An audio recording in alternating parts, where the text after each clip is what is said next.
Welcome to Kieu channel. If this is your first time here, don't forget to subscribe, like, and share so you'll never miss our heartfelt journeys of love, hope, and perseverance.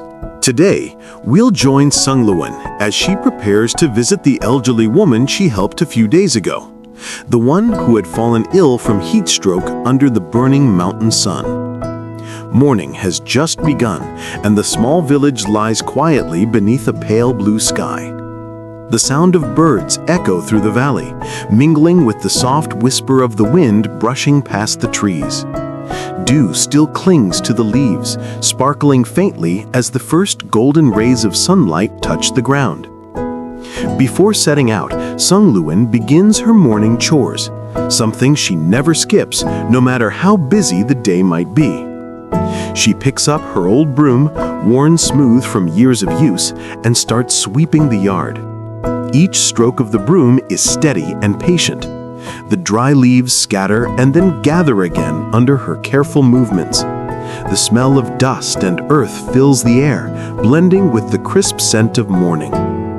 The yard is covered with fallen palm leaves, some fresh and yellow, others dark and brittle from time.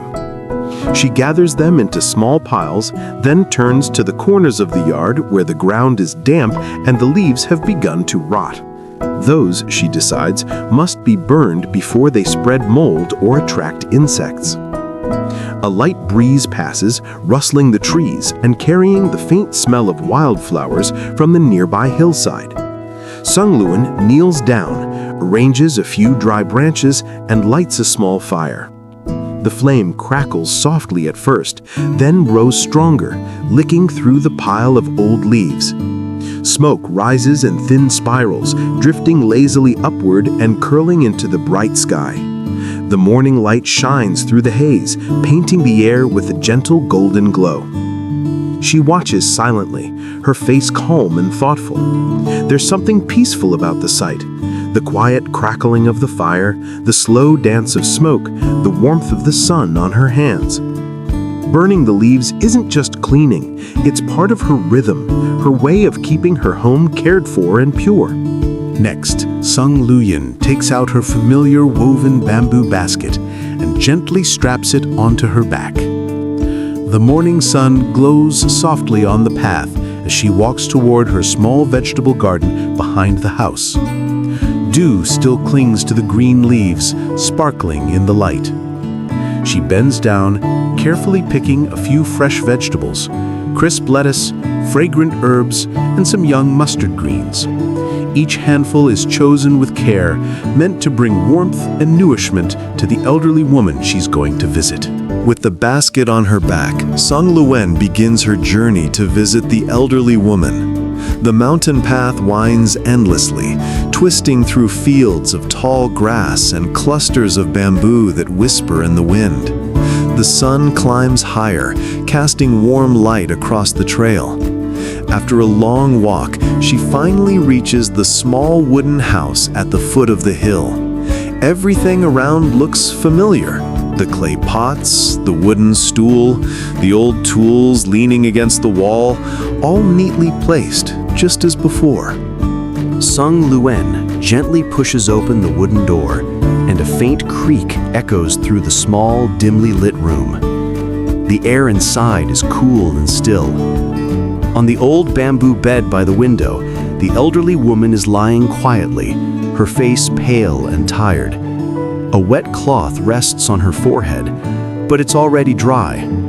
Sung Luyen's eyes soften with concern as she hurries to her side, setting her basket down gently.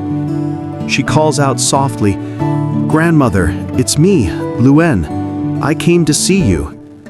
The old woman opens her eyes weakly and tries to smile, but her voice trembles as she speaks. Seeing her condition, Sung Luyen quickly fetches a bowl of water and wets the cloth again, carefully placing it back on the woman's forehead. She takes the old woman's cold hands into her own and begins to rub them gently, trying to bring warmth back. After spending some time caring for the elderly woman, Sung Luyen notices that her breathing is weak and her body feels hot from fever. She gently adjusts the blanket to cover her more carefully and whispers, "Rest here, grandmother. I'll go get some medicine for you." The old woman nods faintly, her eyes filled with gratitude.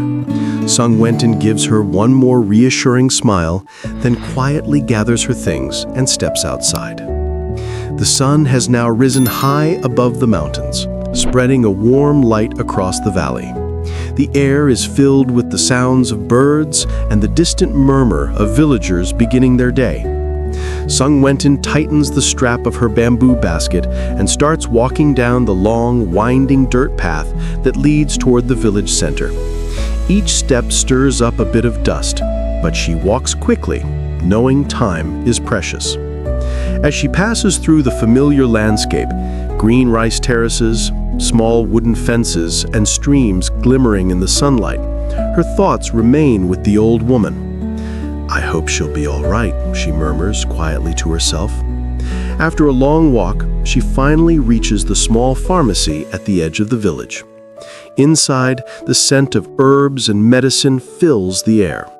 Sung Luyen explains gently to the shopkeeper about the woman's condition, her weakness, her fever, and how she's been alone for days. The shopkeeper nods with understanding, then carefully selects a few packets of herbal remedies and a small bottle of medicine. "This should help her recover," he says kindly. Sung Luyen thanks him, bowing slightly, and tucks the medicine safely into her basket. But before heading home, she glances toward the nearby food stalls, where steam rises from large pots. The rich aroma of soup, rice, and freshly cooked vegetables fills the air. She realizes the old woman hasn't eaten properly in days, so she decides to stop and buy a meal for her.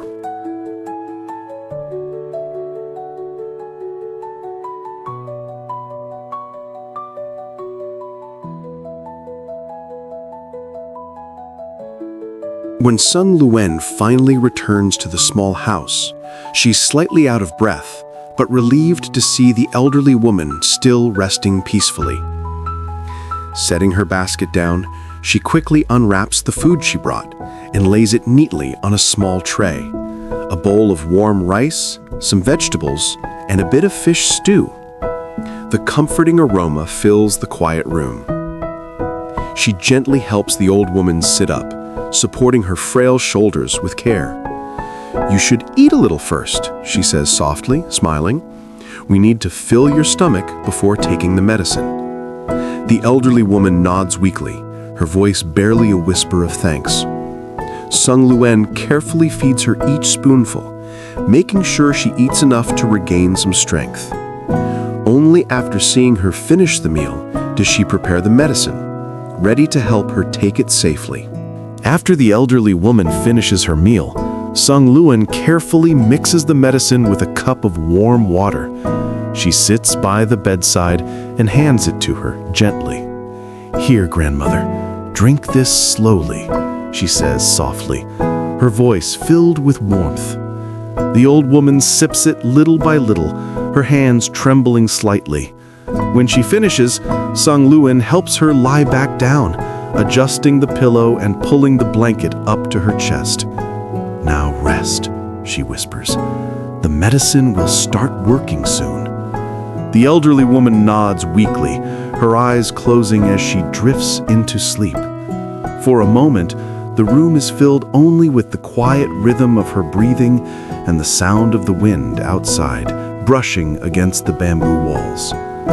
Once she's sure the woman is resting peacefully, Sung Luyen quietly steps outside to the small wooden basin behind the house. There she gathers the pile of clothes that had been soaking in water, worn shirts, scarves, and a few pieces of bedding. Rolling up her sleeves, she begins to wash them by hand. The sound of water splashing and fabric rubbing together fills the air. After making sure the elderly woman is resting peacefully, Sung Luyen quietly leaves the house and begins her long walk back home. The afternoon sun glows softly through the trees, casting warm light over the winding mountain path. Each step feels slower now, her body tired, but her heart light and content. After a while, she finds a shady spot by the roadside and sits down to rest. The breeze brushes against her face, carrying the scent of grass and wildflowers. She looks out at the distant hills and smiles softly, grateful for the simple joy of helping someone in need. If this story touched your heart, please like the video and subscribe to the channel to follow more peaceful and inspiring stories like this one.